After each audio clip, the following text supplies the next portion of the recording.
Ndugu zangu na wapenzi watukufu, dua ziko za aina mbalimbali, na ndio usalama wetu katika dua hizo.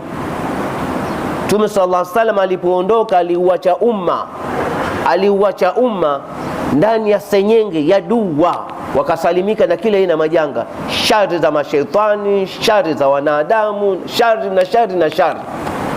Umma leo ulipopuruchuka ukaacha hizo, ndio umevamiwa na majanga, kila aina majanga, kila nyumba unaoingia ni matatizo tu, baada ya kuacha hizo dua za aina mbalimbali. Dua zipo na umuhimu wake, zipo na umuhimu wake.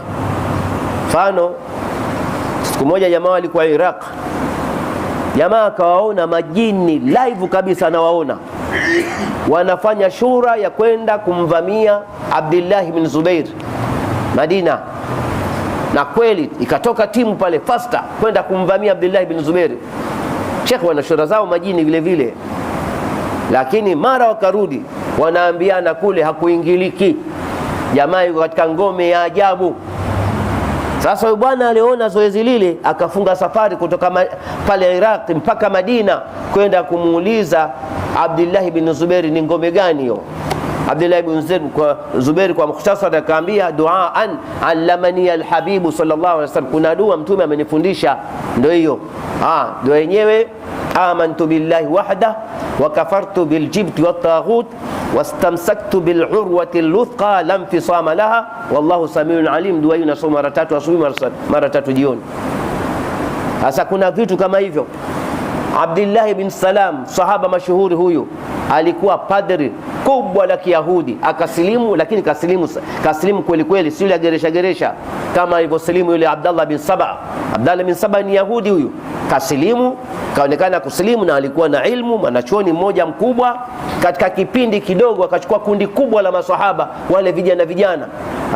Lakini huyu alisilimu kwa uongo, na ndiyo yeye aliuanzisha ushia kupitia kueleza fadhila za Sayyidina Ali za uongo nyingi tu, akaeleza, akachukua kundi moja kubwa. Huyu Abdallah bin Saba ndo aliuanzisha ushia, na hii ilikuwa propaganda ya Mayahudi.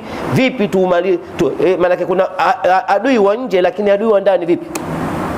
Lakini huyu Abdallah bin Salam alisilimu kisawasawa, hakuwa geresha. Aliposilimu huyu, Mayahudi kama taratibu zao mpaka sasa hivi inaendelea hiyo, wakasema huyu katuacha sisi, lakini tutahakikisha huku tumemkosa na katika Uislamu asibakie vile vile kwa njia moja au nyingine. Basi wale, unajua katika wachawi duniani, Mayahudi wachawi Sheikh, hakuna anaweza kwa uchawi, au mafrimason na wengine wote ndio hao. Sasa vile vingunge vya Kiyahudi vikapiga kambi kwa ajili ya kumfanyia mambo huyo nani? Abdallah bin Salam. Na yeye mwenyewe anasema, laula haulai kalimat, mimi si kama sikusoma dua hii, la ja'alatni alyahudu himara, hawa Mayahudu kwa uchawi walionifanyia, basi wangenigeuza wakanifanya kuwa punda hasa, ningekuwa punda na sokoni nikaingia na viroba nikabeba. Lakini dua gani?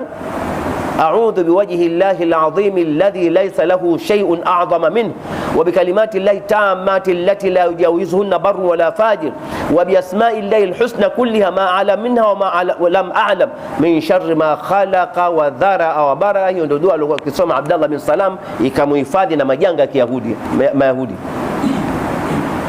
Na dua za aina mbalimbali zipo. Mfano, kuna ile dua Mtume sallallahu alaihi wasallam anasema, mwenye kusoma mara 4 asubuhi mara 4 jioni, Mwenyezi Mungu anamhifadhi na majanga makubwa, maradhi makubwa, mambo ya stroke hayo, kupooza, unasikia sana, uchizi na mengine. Dua ile, subhanallah bihamdihi wala hawla wala quwwata illa billah, allahumma hadini min indik wa afdhi alayya min rizqik wa anshur alayya min rahmatik wa anzil alayya min barakatika. Dua hiyo ukisoma asubuhi mara 4 na jioni, Mwenyezi Mungu anamhifadhi mja wake nayo majanga kama hayo. Huyu rawi anaeleza, Ibn Sirin alikuwa akieleza hadithi hii, alikuwa mkono wake mmoja umepata mtihani, umepooza. Sasa kijana mmoja akawa anamkodolea macho, wewe unaeleza kwamba hadithi hii habari zake ndio hizo, mwenyewe mbona kikono chako kiko hivyo? Yule bwana akamuona mashali, akamcheza, akamwambia, shekhe, mimi nimekuona unashaka na hii hadithi. Hapana, hadithi iko hivyo, isipokuwa siku ambayo mimi nimepata mtihani huu nilisahau kuisoma, ili Mwenyezi Mungu apitishe kadari yake kwangu, mimi nikasahau kuisoma, ndio unaona mkono ukapata mtihani huo. Lakini hadithi iko hivyo hivyo na habari zake ndio hizo hizo. Sasa kwa mukhtasar ninasema hizo dua zote hizo, hakuna dua hata moja ya wajibu. Dua ya sunna pamoja na umuhimu wake, lakini dua za nini? Za sunna.